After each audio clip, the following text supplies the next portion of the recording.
अस्सलाम वालेकुम सर। वालेकुम सलाम। सर मेरी एक क्वेरी ये थी कि हमने सुना है कि डमीज आ रही है ना, और वो बहुत स्पेशल किस्म की डमीज है जो फ्रीजर में रखी जाती है, तो वो उन पे हमारे क्या एग्जामिनेशन आएगा या फिर हमने कोई टेक्निक्स जैसे सर्जिकल टेक्निक्स परफॉर्म करनी होगी, उस वो किस तरह से हमें आएंगी? बेटा, अपना इट्स वेरी सिंपल कि जो पहली डमीज आती थी उस पे क्या करते थे आप लोग। सर उस पे तो हम जो है ना ड्रिल करते होते थे ज्यादातर। तो ये सारी डमीज नॉर्मली आपकी भी ड्रिल वाली। और इस दफा ये होंगी? ये तो आप जाओगे तो पता चलेगा। ठीक है सर। तो और सर ऑब्स के एग्जामिनेशन में हमने जनरल फिजिकल एग्जामिनेशन करना है? अगर आपकी उसमें लिखा हुआ है किसी के, ये लेक्चर स्टार्ट नहीं होता है डॉक्टर काश का। डिपेंड करता है कि डॉक्टर आपको टास्क क्या दी हुई। लेक्चर स्टार्ट नहीं होता है। सर जनरली ये कहा जाता है कि एग्जामिन द पेशेंट, एक what do you general think terms होती है। एग्जामिनेशन के अंदर वो है। एग्जामिनेशन के अंदर वो सारे फैक्टर्स आते हैं तो फिर आप कंप्लीट एग्जामिनेशन करोगे। अगर लिखा होगा सिर्फ ऑब्स्टेटिकल एग्जामिनेशन तो फिर ऑब्स्टेटिकल है। अगर एग्जामिनेशन है तो उसमें फिर सारा आ जाता ठीक है सर। Thank you sir. है।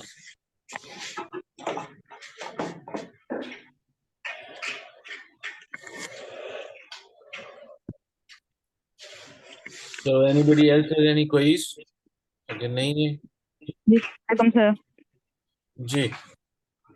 जी सर, सर एसओजी पे अकॉर्डिंगली लिखा हुआ है कि अगर पेशेंट की जो है फास्टिंग 126 आरपीएस से जो है वो 200 से आती है तो उसको हम प्री एग्जिस्टिंग जो है ना वो डायबिटीज लेबल करते हैं। लेकिन सर नाइफ में ऐसा नहीं है, उसका क्राइटेरिया फिक्स है कि आप जो है हमेशा पोस्टमार्टम ही पेशेंट को जो है ना वो लेबल कर सकते हैं फास्टिंग HbA1c करा के। सर इसका आंसर क्या दें? बेटा, क्वेश्चन रिपीट करो दोबारा। सर अकॉर्डिंग टू एसओजीपी लिखा हुआ है कि अगर फास्टिंग 126 126 से ज्यादा आता है और रैंडम ब्लड हम्म। शुगर 200 से आता है तो आप उसको प्री एग्जिस्टिंग डायबिटीज लेबल कर दें। नाइस का क्राइटेरिया ये है कि जब तक आप पोस्टमार्टम एफबीएस करवा फास्टिंग ब्लड शुगर करवाते हो और उसमें ज्यादा आता है तब आप उसको लेबल करो। ठीक है कि ये प्री एग्जिस्टिंग डायबिटीज थी। सर इसका आंसर क्या देंगे? बेटा, आप किस चीज को आपका आपस में डिफरेंशिएट करना चाह रहे हो।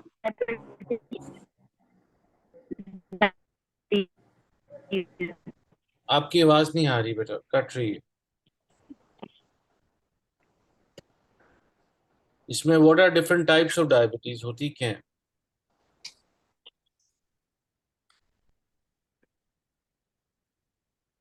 जी सर, अभी आपको आवाज क्लियर है? अब बेहतर हुई है। अब मुझे आप ये बताओ, what are different type of diabetes होती क्या है, क्या उनका क्राइटेरिया किस तरह, उनको डायग्नोज कैसे करते हैं। सर गेस्टेशनल डायबिटीज होती है और प्री एग्जिस्टिंग डायबिटीज होती है। ठीक है सर, प्री एग्जिस्टिंग डायबिटीज को जो है ना वो तो हमारे पास अपनी जो है ना रेफ्लोज के अनकंट्रोल्ड रेफ्लोज के साथ आती है, अनकंट्रोल्ड शुगर्स के साथ आएगी ना। सपोज के जो है ना वो प्राइमिंग ग्रेविडा है। ठीक है, और सर या जो है ना वो मल्टी भी है तो समझें कि उसको पहले नहीं पता कि शी वॉज डायबिटिक। अभी वो आई है हमारे पास 28 29 वीक्स के ऊपर जिसमें उसका फास्टिंग जो है वो 126 का है। जी। रैंडम ब्लड शुगर उसका 200 का है। ठीक है, तो सर इसकी मैनेजमेंट तो जो है ना हम वैसे ही करेंगे, लेकिन एक क्वेश्चन होता है एग्जामिनर का कि आप इसको क्या प्री एग्जिस्टिंग डायबिटीज लेबल करेंगे? जहां तक मुझे इल्म है उसमें देखो ना, अगर तो वो 28 वीक से के बाद आई है या 20 वीक्स के बाद आई है आपकी, तो उसको आप लेबल तब तक नहीं कर सकते प्री एग्जिस्टिंग डायबिटीज जब तक पोस्टमार्टम उसका हम वैल्यूएशन ना कर लें। जी सर बिल्कुल। ये तो इट्स, अगर यही पेशेंट लेट्स सपोज आपका फर्स्ट ट्राइमेस्टर में आ जाता है और आपकी ये फाइंडिंग आ जाती है कि 200 ये, तो फिर उसको आप कह सकते, उसको यू ठीक कैन है। लेबल के जी की ये प्री एग्जिस्टिंग डायबिटीज। जी सर, एसओजी में सर एक लाइन लिखी हुई है सिर्फ कि अगर फास्टिंग 126 आ रही है और रैंडम जो है 200 आ रही है तो आप इसको प्री एग्जिस्टिंग लेबल कर दें। लेकिन सर नहीं, ये देखो हमने बेटा, कभी भी ए, नहीं ए, सुना। ए, एक इसमें सिंपल सी बात ये है कि देखो, अगर प्री सॉरी फास्टिंग 126 है और जो है 200 प्लस वैसे आ जाती है रैंडम वाली, उसका ये मतलब है कि उसको कोई डायग्नोसिस के लिए और कोई टेस्ट की जरूरत नहीं है। She is labelled as diabetic. उसके लिए आप और कोई फर्दर टेस्ट नहीं करोगे, उसकी ट्रीटमेंट स्टार्ट हो जाएगी या उसकी मैनेजमेंट स्टार्ट हो जाएगी। Thank you sir, thank you so much. ठीक, उसकी कंफर्मेशन की बेसिकली फिर जरूरत नहीं रहती।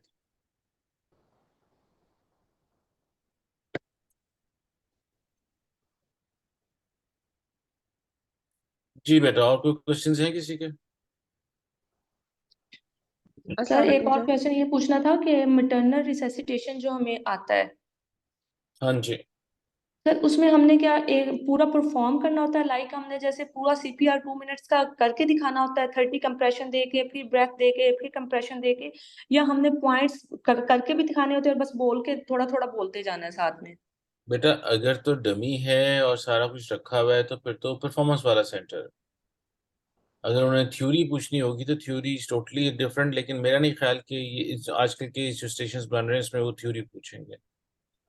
ये अगर ठीक वहां है। पे साथ साथ आप अपनी जो जो परफॉर्मेंस कर रहे हो, जो जो कर रहे हो वो आप जरूर बता सकते हो, लेकिन बेसिकली वो आपकी स्किल परफॉर्मेंस पे डिपेंड करती है कि जी आपने किस तरह ब्रेथ क्या करना है, और उसके मैनेजमेंट आगे कैसे लेके जानी है। ठीक है सर, एक तो ये होता है ना सीपीआर प्रॉपर टाइम के अकॉर्डिंग आपने करना है, मैं ये पूछना चाह रही थी कि लाइक आपने प्रॉपर करना है, 2 मिनट्स पूरे ही कंप्रेशन देने हैं। क्योंकि मैंने अभी स्टेशन ये ऑनेस्टली अभी देखा नहीं, लेकिन मेरा ख्याल है कि फिर आपको, या आप जब कंप्रेशन करोगे तो यू से कि जी this will be continued for next 2 minutes, और उसके बाद ओके। नेक्स्ट स्टेप ये होगा।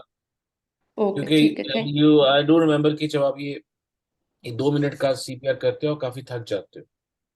जी सर। ओके, हाँ, तो थैंक यू फिर सर। अगर तो फिर आप ये बात कह सकते हो, लेकिन अगर वो आपके एग्जामिनर कहे जी आप पूरा परफॉर्म करके दिखाओ तो यू कंटिन्यू विद दैट, क्योंकि टाइम तो हमारे पास 10 मिनट्स का है उसमें पूरा।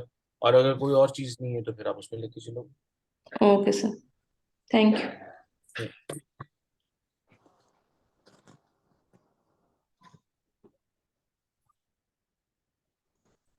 चलो, एनी अदर क्वेश्चंस? अस्सलाम वालेकुम सर। जी। सर मैंने पूछना था कि previous to with IUDs at different gestation, अगर हमें एग्जामिनर कहती है कि आपने खुद बताएं मोड ऑफ डिलीवरी, तो हम क्या बताएंगे? और एनाबुलस का भी बता दें प्लीज, प्रीवियस 1 प्रीवियस 2 का डिफरेंट gestation में। मुझे बेटा समझ नहीं है, दोबारा क्वेश्चन रिपीट करो अगेन। इसमें सर कंफ्यूजन क्या चीज? सर हाँ, स्कार्ड यूट्रस की ना इंडक्शन, और जो है इंडक्शन डिफरेंट gestation पे हमने करनी है कि नहीं करनी है, अगर करनी है तो आप बताओ कब क्या करनी करते हैं अब अपने मैं अपना जो है ये ड्यूरिंग ट्रेनिंग क्या करते हो उसको? सर हम तो अपनी ट्रेनिंग में यही करते रहे हैं कि अगर वो आईयूडी है या नॉर्मली है, और वो बिल्कुल शुरू की जेस्टेशंस में जैसे 13 वीक्स 20 वीक्स तक, तो हम उसको 13 वीक्स तक मीजो से इंड्यूस कर देते थे, उसके बाद हाँ। Medical induction. लेकिन जो अभी 21 की गाइडलाइन आई है इंडक्शन ऑफ लेबर की, उसमें उन्होंने लिखा हुआ है कि PGE1 और PGE2 के साथ कॉन्ट्रा इंडिकेटेड है स्कार्ड यूट्रस में, और आईयूडी का भी यही लिखा हुआ है। तो अब मैं पूछ रही थी कि एग्जाम में हमने कैसे बताना। नहीं, फिर उसमें फिर क्या करते हैं फिर आप? मुझे, इस जैसे सर आप 13 वीक बेसिकली के पूछ रहे हमारे हो पास। कि नहीं, बेसिकली आप क्वेश्चन मुझसे ये पूछ रहे हो कि जी स्कार्ड यूट्रस अगर है जी तो आप इंड्यूस कैसे करोगे? जी यही है ना आपकी बात? जी और जी जी दूसरा, जी कितनी जेस्टेशन तक आप उसको इंड्यूस कर। करेंगे और उसके बाद आपने उसको लेट्स सपोज हिस्टोटमी या उसका सेक्शन करना, जी जी this is something like that. अब उसका जी जी मेरे जो अपने हिसाब से जो प्रैक्टिकल इसका आंसर है, जो रूटीनली हम करते हैं, देखो बेटा, जो 18 से 20 वीक्स तक हैं उनको तो हम इंड्यूस करके डिलीवर कराते हैं, sir method depending of induction. Method of induction. Method of induction जो है सबसे ज्यादा इंपॉर्टेंट जो इनमें जो करते हैं वो आपकी, इसमें इस कार्ड में क्या चीज एडवाइजेबल है? सर शुरू की जो स्टेशन है 13 वीक्स तक तो हम मीजो दे देते होते थे, और ठीक है। 20 वीक्स ऑनवर्ड्स जो है वो हम PGE2 के साथ मैकेनिकल इंडक्शन दे देते हैं। मेरे तो ख्याल है mechanical induction is the safest इसमें करोगे, लेकिन मैकेनिकल इंडक्शन जो है उसमें आईयूडी में आप जरा you need to be careful, जी क्योंकि वो मैं ये पूछ रही जैसे जैसे सर 20 वीक्स पे हमें एक अनॉमलस बेबी आ गया और वो प्रीवियस 2 है, तो हम जी एग्जाम में हम ये कहते हैं कि हम उसको चॉइस देंगे कि ये हम या इसकी मैकेनिकल करेंगे या हम इसको अकॉर्डिंग टू पेशेंट चॉइस जो है ना वो हम उसकी हिस्टोटमी कर सकते हैं। आगे से एग्जामिनर हमें कह देती है कि आप बताएं, पेशेंट कहती है कि जो आप बेहतर करेंगी हम वही करेंगे, तो ठीक उस है। सूरत हाल में फिर हमें क्या बताना चाहिए कि हम मेरा क्या तो करेंगे? उसमें अगर नॉर्मलस है और ये प्रीवियस 2 है 20 वीक्स पे, आप कहोगे जी हम मैकेनिकल इंडक्शन का इसका ट्रायल देंगे, एंड जी if it does not she does not respond with the mechanical induction इतने पीरियड तक, फिर हम उसका सेक्शन स्टॉटमी कर देंगे। टू ठीक बी है। और ऑनेस्ट अगर यही हमें 13 वीक्स पे आ जाए तो फिर क्या करेंगे? बेटा, 13 वीक्स वाला तो इतना छोटा बेबी उसमें कर सकते हो, वो उसमें यू कैन वेट, उसको मीजो दे देंगे, उसमें उसको चांसेस, मीजो दे उसमें देंगे। उसमें मीजो आपकी फीगो की गाइडलाइंस में तो लिखा हुआ है। ठीक हो गया सर। फीगो ओके की थैंक यू। गाइडलाइंस आपने पढ़ी है, उसमें लिखा हुआ है सर इंडक्शन। फिगो की गाइडलाइन में वो चार्ट है वो मैंने पढ़ा हुआ है, लेकिन जो नाइस की 21 की गाइडलाइन में ना उसमें डायरेक्टली कॉन्ट्रा इंडिकेटेड लिख दिया था, तो मुझे थोड़ी सी क्वेरी इसलिए होगी। ठीक है, अब हमने एग्जाम में डोज मेरे ख्याल है आधी थी, मुझे जरा कंफर्म करना पड़ेगा, ये जाके दोबारा चेक कर लो, लेकिन जो मैं फीगो की गाइडलाइंस, मुझे ये जो गाइडलाइंस जो जनरली हम फॉलो करते हैं वैसे प्रैक्टिकली भी, उसमें तो वी डू जी अपना इंड्यूस देम, ये इवन प्रीवियस टू ये 13 14 और इवन 20 वीक्स तक हम कर सकते ठीक है सर, थैंक यू सर। हैं।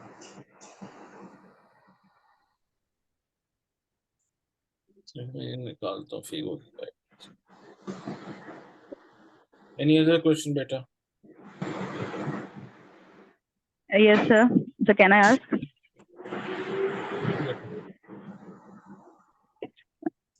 Sir, आपको आवाज आ रही है सर? जी बेटा आ रही।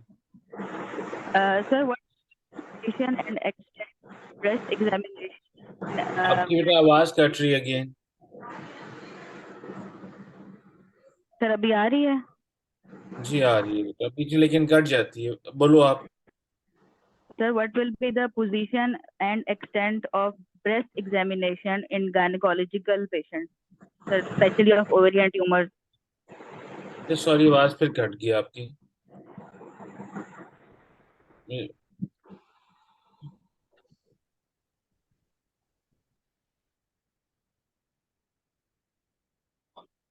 ये आप, हाँ आप लिख के मुझे बता दो, थैंक यू।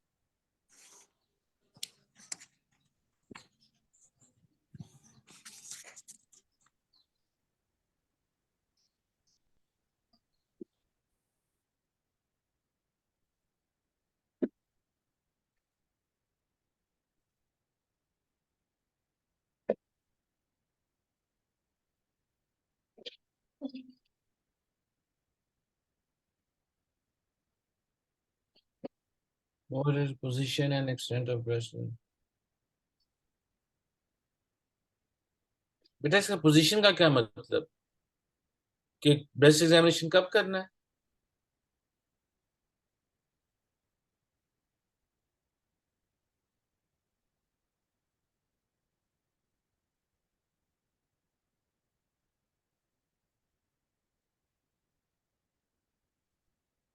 अच्छा, इस सिटिंग पोजीशन ये आपने लिटा के करना है बेटा? इस आप सिटिंग में ही नॉर्मली तो करते हैं, लेकिन उसमें position of the hands are very important, क्योंकि नीचे से आपने उसके मसल्स को टाइट करना है, तो then you can feel the time. और जब आप कर रहे हो उसे ब्रेस्ट एग्जामिनेशन में, तो you have to make sure कि उसके हैंड्स आर आइदर साइड पे करके वो अपना, जैसे आप खड़े होते उस तरह करने हैं, या उसके हैंड्स अप होंगे और बैक में होंगे, तो दैट मेक्स इट इजी। लेकिन बेहतर है कि आप उसको बैठा के सिटिंग पोजीशन पे ही उसका एग्जामिनेशन ऑफ द ब्रेस्ट करते हो एज अ रूटीन।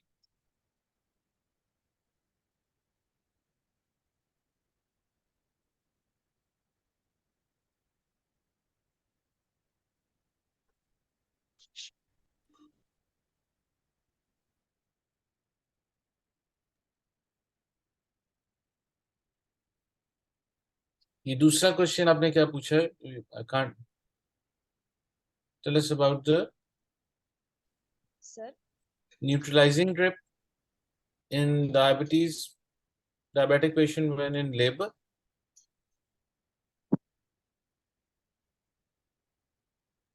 Oh,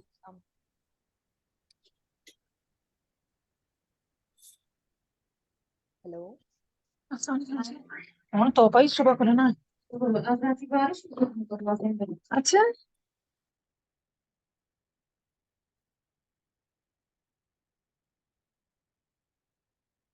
बेटा आवाज नहीं आ रही, आप कोई क्वेश्चन है तो मुझे बताएं।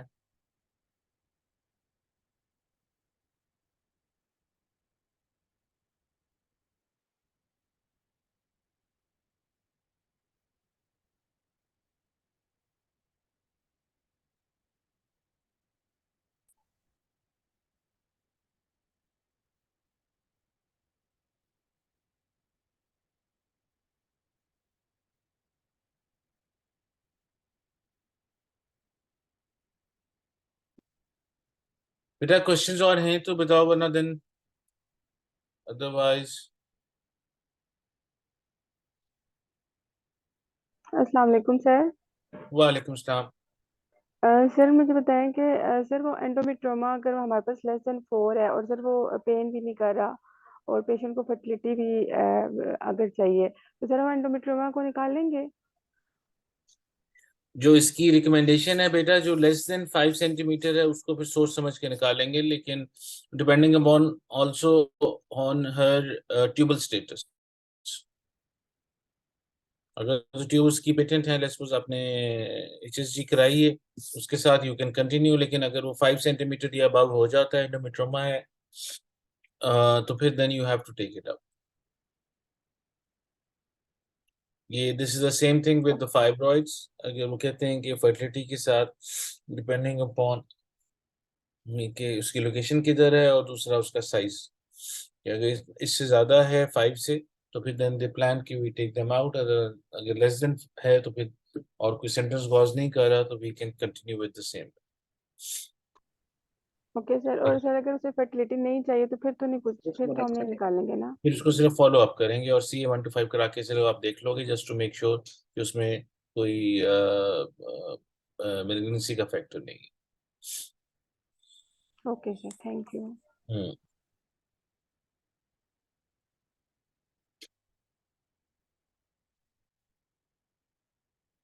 चलो, अगर आपके और कोई क्वेश्चंस नहीं है, नंबर 2-3 मेरी इसमें सिंपल सी सजेशंस हैं। And top the list is that कि कुछ स्टेशन अच्छे होंगे आपके, कुछ बुरे होंगे, लेकिन जो जो हो रहा है, जिस स्टेशन पे हो रहा है उस पे forget about it and then you move on to the next one. एक स्टेशन पे एक्स्ट्रा टाइम मत ज़ाया करना, कि वरना वो आपका अगले स्टेशन से जो होगा उसमें से टाइम ही कट जाएगा कि अब वहाँ कहोगे जी मैं कंप्लीट करके उठूँ। जब बेल बज जाए you have to move on. उसके बाद अगर आप कुछ बोलते भी हो तो देयर इज अ चांस कि एग्जामिनर वो अपने उसके आंसर्स में आपको उसके नंबरिंग ना दे। नंबर 3, अगर आप वहाँ बैठे रहते हो तो you are wasting your time as well as जो पीछे कैंडिडेट आपका आ रहा है वो नहीं।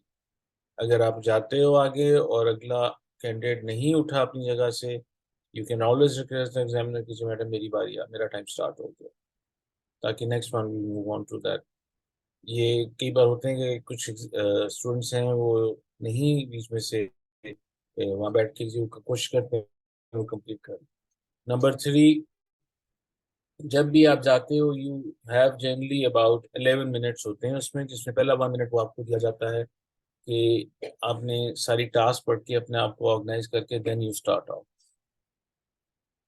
आमतौर पे जो कैंडिडेट मैंने देखे हैं वो आपके साथ बैठते हैं, वो आधा पढ़ते हैं टास्क और फिर देन दे स्टार्ट स्पीकिंग, और ना उन्होंने अपने आप को ऑर्गेनाइज किया होता है और फिर वो थोड़ा सा हैप्पैजिट हो जाता है। तो take your time for the first 1 minute and उसमें टाइम लेके उसको थॉरली देके पढ़ो, सोचो कि इससे क्या पूछा जा रहा है और क्या आपने जवाब देना है, उसको ऑर्गेनाइज करो, देन यू स्टार्ट आउट। अगर आपका रोल प्लेयर का वहाँ पे कैंडिडेट है, इट इज जनरली एक्सपेक्टेड कि you will coordinate with the role player not with the examiner. अगर एग्जामिनर ने बीच में कोई आपको कोई इन्वेस्टिगेशंस की इंफॉर्मेशन देनी है तो वो खुद ही दे देगा, otherwise you will talk to the directly to the role player not to the examiner. आप इमेजिन करोगे एग्जामिनर वहाँ पे है नहीं, वो एज एन ऑब्जर्वर सिर्फ आपको ऑब्जर्व करेगा। अगर एक स्टेशन पे 2 लोग बैठे हुए हैं, husband and wife, then you have to make sure कि you talk to both of them. इनकी क्वेरीज जो हैं अपने दोनों की आपने डील करनी है। तीसरा, ऐसा स्टेशन जहाँ पे आपने कोई परफॉर्मेंस करनी है या कोई स्किल डेमोन्स्ट्रेट करनी है, उसमें आपने you have to make sure के जाके आप स्किल ही करोगे, ये नहीं आपने खड़े होके उसको वर्बली या बाय द बुक के स्टेप्स बताओगे। आप साथ साथ परफॉर्म करते हुए you can speak to the examiner, लेकिन basically what I am going to mark you on is the skill which you going to perform, जो अपने अपने हाथों से पहने। अगर वहां पे ग्लव्स पहनने की जरूरत है और ग्लव्स पड़े हुए हैं, आप ग्लव्स पहनोगे। अगर बाकी कुछ चीज़ों की ऐसी ज़रूरत है तो वो आपके करोगे। जो स्टेशंस आपके होते हैं, जैसे एग्जामिनेशन है कि एक में आपका जनरली ऑब्स्टेट्रिक एग्जामिनेशन होता है, अगले में उसकी क्वेश्चंस होते हैं। तो जो एग्जामिनेशन है, आपने अगर सिर्फ ऑब्स्टेट्रिकल एग्जामिनेशन लिखा हुआ है तो फिर आप उसकी सिर्फ ऑब्स्टेट्रिकल पूरा करोगे, लेकिन अगर उसका सिर्फ एग्जामिनेशन लिखा हुआ है तो उसमें फिर then it has to be general physical examination, उसमें कंप्लीट आपका एग्जामिनेशन होना है। अब वो अपने 10 मिनट्स में कैसे पूरा करना है, that's totally up to you. और फिर अगले स्टेशन में जाके आप उसका जाके जो भी उसकी मतलब है कि क्वेश्चंस होंगी, नॉर्मली वो ए और बी में, दो में डिवाइडेड होता है एग्जाम। बेसिकली जो ऑब्स्टेटिक्स वाला है, जो स्टेशंस हैं वो मोर ऑफ लेस वही सारी चीजें हैं जो आप करते रहे हो इन द लेबर रूम। और गायनी के मेजोरिटी ऑफ द स्टेशन ऐसे हैं जो नॉर्मली ओपीडी के अंदर आपका उसका मैनेजमेंट आता है। कुछ ऐसे स्टेशन हैं जैसे आपने करने हैं इन द थिएटर के अंदर, कोई ऐसा सिनारियो हो जाता है, उसके स्टेप्स उसने बताने। तो उस सारे के हिसाब से करते हुए आपने फिर then you have to kind of move on. और तीसरा exam is not that difficult. अगर अपने आप को आप कंपोज रखोगे, कंप्लीट करोगे। It is getting difficult and difficult जिस तरह ये कर रहे हैं कि जी आप जो स्टेशन आपका अच्छा नहीं हुआ उसको आप रिकवर कर लोगे, लेकिन होपफुली अगर कुछ ना कुछ आप बोल देते हो, कर देते हो, तो इट वर्क्स वेल। इसके अलावा अगर आपके कोई क्वेश्चंस हैं तो जरूर डू आस्क मी, फिर उसके बाद देन सी। ये भी किसी ने लिखा है कि जी लोअर सेगमेंट 28 वीक्स में हुआ हो तो क्या हम इसे ब्रेकी से कर सकते हैं? अगेन इट डिपेंड्स अपॉन कि उसकी ड्यूरेशन ऑफ प्रेगनेंसी कितनी है। अगर तो ये मेरा ख्याल है 18-20 वीक्स तक है, yes you can. If it is beyond that then you have to counsel the patient, और फिर उससे डिस्कस करने के बाद फिर उसकी स्टॉटमी would be better I think.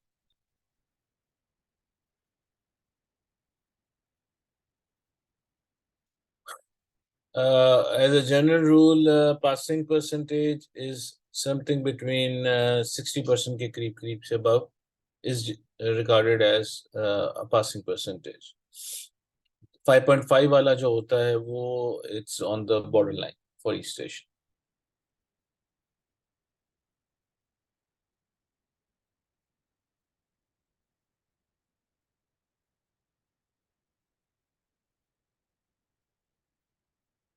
Yes, old IUD जो अगर हो या जिसमें इसका CRP ऐसा raised हो, तो then it is not the first choice would not be this mechanical आप कहोगे कि dilatation that can add to her endometritis.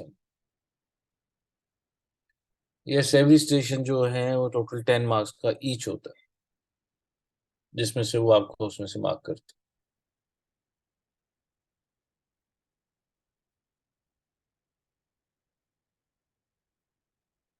बेटा ये मेरा ख्याल से जो मॉडिफाइड बी लेंच जो है और हेमन सूचर जो हैं, ये मेरा ख्याल इसमें आपको उसको देखना पड़ेगा, लेकिन इट ऑल डिपेंड्स अपॉन कि मॉडिफिकेशन की बी लेंच की एक नहीं है, तो बेतहाशा है। डिपेंडिंग अपॉन कुछ सिर्फ लोअर सेगमेंट में भी लग सकते हैं, कुछ अपर सेगमेंट में से लगते हैं, डिपेंडिंग अपॉन कि ब्लीडिंग और यूट्रस कैसे हो रही है। तो ये सारी की सारी आपने जो है, मेरा ख्याल है ये जो कोई सर्जिकल की बुक है उसमें से इसके मॉडिफाइड सूचर्स देख लोगे तो you will figure it out.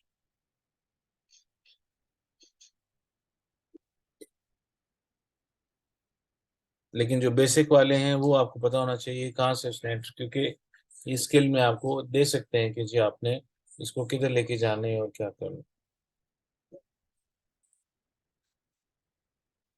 तो वो आप देख लो and then you will see कि क्या है।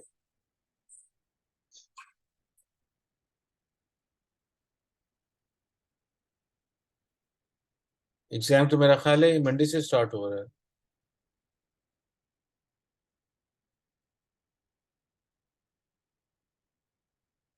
जी सर, मंडे से है।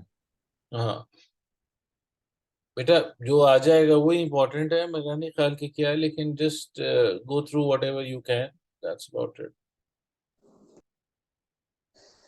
सर शोल्डर डिस्टोशिया की टाइप्स हमें नहीं कहीं पे ऐसी पता लगी कि कहीं पे एंटीरियर पोस्टीरियर कहीं पे यूनिलेटरल और बायलेटरल बताते हैं। नहीं बेटा, आपको टाइप्स तो मैंने खुद नहीं इसकी पढ़ी, लेकिन उसके स्टेप्स आपको पता होना चाहिए कि जी आपने कौन सा निमोनिक के साथ पहला स्टेप क्या करना है, फिर दूसरा क्या करना है, तीसरा क्या करना है। वो तो डिपेंड करता है। अगर देखो ना इंटीरियर पोस्टीरियर है तो जनरली आमतौर पे ये इंटीरियर पोस्टीरियर ही फंसे होते हैं, तो फिर उसको आपने रोटेट करना है, क्या करना है। तो that depends upon not the type and the steps which you gonna take one by one, जो उसके हिसाब से हैं। ये ऑल्सो कि आई डोंट नो आपके पास बुक है कि नहीं है, उसमें बड़ा अच्छा लिखा हुआ है कि जी आपने इसके निमोनिक के हिसाब से कौन कौन से स्टेप, ये ब्रीच के भी और इसके शोल्डर स्टोशिया के भी। सर सीटीजी के लिए हमने ऑल्सो की गाइडलाइंस फॉलो करनी है या हमारी नाइस की, मतलब उसमें हम लोग कैटेगरी वाइज बताएंगे या नॉर्मल, सस्पिशियस और ये पैथोलॉजिकल इस तरह करके बताएंगे? दोनों में डिफरेंस क्या है? सर दोनों सेम तो हैं, लेकिन वो मतलब उनको किस तरह से एग्जामिनर को हम बताएंगे कि कैटेगरी 1 2 करके बताएंगे या वो दूसरा टर्मिनोलॉजीज क्या यूज करेंगे? मेरा तो ख्याल है जिससे आप कंफर्टेबल हो, जो आपने करते रहे उसमें वार्ड से उसके हिसाब से कर दोगे। लेकिन अगर पेशेंट वो स्पेशली एग्जामिनर क्या है कि जी अकॉर्डिंग टू ऑल्सो बताओ या अकॉर्डिंग टू नाइस बताओ, तो फिर then you have to tell those ones. लेकिन जिसमें अगर आप कंफर्टेबल हो तो उसमें आप उसमें बता दो, मैनेजमेंट के पॉइंट ऑफ व्यू से। कि दोनों ही जो हैं वो चाहे ऑल्सो हो चाहे नाइस हो, दोनों ही रिकमेंडेड हैं and it can be done. जी ओके सर। बेसिकली तो उसकी मैनेजमेंट है कि आपने नॉर्मल में क्या करना है, सस्पिशन में क्या करना है, या आपका तीसरा जो पैथोलॉजिकल है उसमें फिर आप किस एक्शन क्या लेते हैं।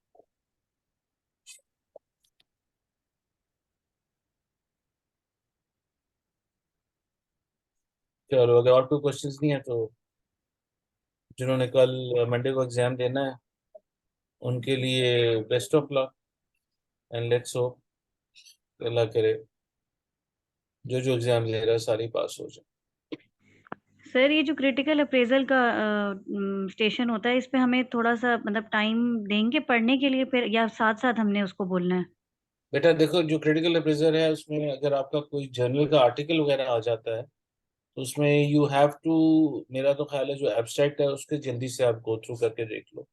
स्टडी कहाँ पे हुई है, कितने लोगों ने की, सिंगल सेंटर है, किस टाइप की है, रेंडमाइज है, नॉन रेंडमाइज है, उसने रेट्रो है, प्रोस्पेक्टिव है, उसी पे आपने सारा करना है। और जो बाकी इसके करके तीन चार जो है इसमें करोगे, लेकिन you don't have to go through the, वो जो अगर पूरा आर्टिकल है तो 8 सफ़े नहीं पढ़ने उसमें। जी सर, इसमें फिर हमें स्टेप वाइज करके उसके स्टेप्स तो नहीं बताने ना क्रिटिकल अप्रेजल के कि ये स्टेप्स हैं, बस हमने बताते जाना है? हाँ, फिर से बताते जाने की जी कि जी, और इसमें। सर इसमें लैंग्वेज का कोई इशू तो नहीं है? मतलब हम उर्दू में भी बता सकते हैं, इस तरह है या बेटा हमने लम्मा? जनरली जो आपका ये एग्जाम का फॉर्मेट है it is in English, they expect you to speak in English. और हाँ, ऐसा स्टेशन जहाँ पे आपका कोई रोल प्लेयर है और वो उर्दू बोल रहा है वो है, then it has to be Urdu. Otherwise they expect कि बाकी सारी चीज़ें जो एग्जामिनर से भी आपने कन्वर्स करना है, इट इज़ बेटर कि it should be in English. जी सर ओके। हाँ,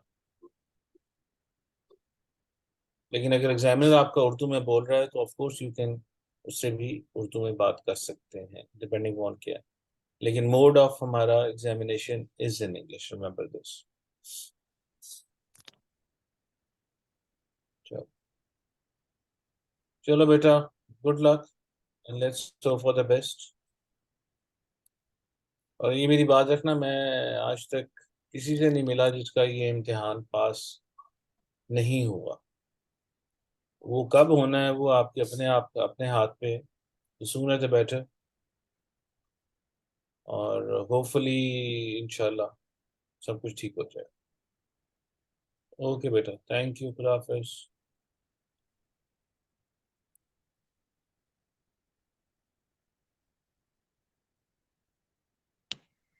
थैंक यू सर।